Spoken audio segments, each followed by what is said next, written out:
Assalamu alaikum, barkanku da zuwa a BAURE TV. Insha Allah da mu ne za mu yi muku wani mayan editing wanda idan ka kalle shi zaka sha mamaki. Bayan ka taɓa plus ɗinka zaka ɗauki 1.1 a cikin kayan master. Zaka je ka nemo background ɗin da kake so zaka yi amfani da shi wanda zaka ɗora ma hoton naka. Bayan ka nemo background ɗin gashi nan kamar haka, idan kuka lura ga na nemo, zaka taɓa media. After you media zaka yi selecting photo wanda kake so, shi ma zaka yi uploading. Yau gashi nan za mu ɗora hoto kamar da yadda kuke gani. Bayan ka ɗora hoton nan za ka janyo shi ka gyara, za ka gyara shi kamar da yadda kake so, yadda kuma kake ra'ayin ya kasance. Gashi nan cropping, idan ka shiga cropping ba cropping ɗin shi za ka yi ba, za ka diba max. Wannan max yana za ku ga yana increasing volume ɗin, to shi za ku sa.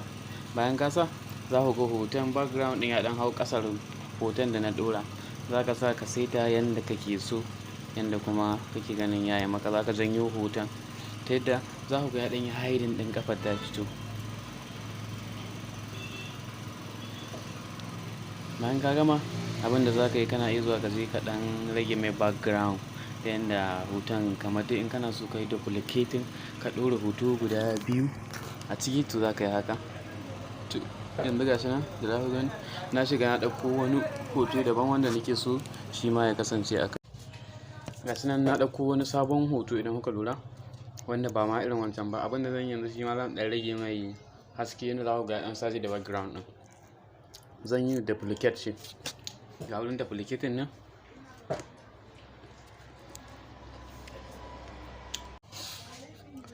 Ka ɗan saita shi yadda abin zai hau, ya ɗan bada ta yadda editing ɗin zai ɗan saje. Gashi nan ina sassaita,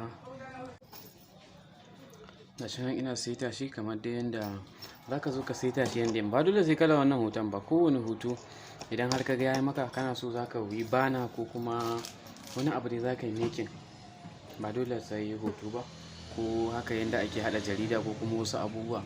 Insha Allah duk za mu yi muku bayani.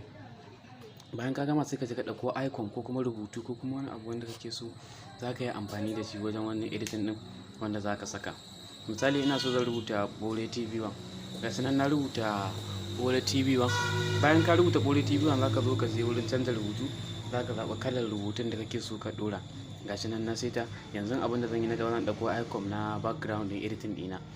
Yawanci wasu dai suna da icon na background ɗin editing, sai ka je ka ɗauko shi ka zo ka haɗa. Bayan ka gama, idan ka gama akwai wurin saving. Wurin saving ɗin shine za ka je, akwai wani za ka ga alamun shiya. Ga background ɗin na ɗauko shi na ɗan yanke shi yadda ya kamata, kuma gashi nan na matse shi. Idan kuka lura gashi nan, idan ka zo idan ka taɓa wancan shiya ɗin ta gefe, hoton zai yi saving ne as per like a video. Amma idan kana so ka yi saving ɗin shi kamar hoto, akan hoto, abin da za ka yi, za ka zo idan bayan in kana so ka yi saving ɗin shi kamar hoto, za ka zo ka taɓa background ɗinka. Wancan background ɗin da na ɗauko na farko shi za ka taɓa. Idan ka taɓa shi zai nuna maka capture and save frame prehead, sai kai capture and save frame. Da ka fito za ka ga bidiyon ka yi saving kamar yadda kake so. Mun gode, thank you. Ku danna subscribe, kana ku danna ƙararrawa domin samun sababbin shirye-shirye.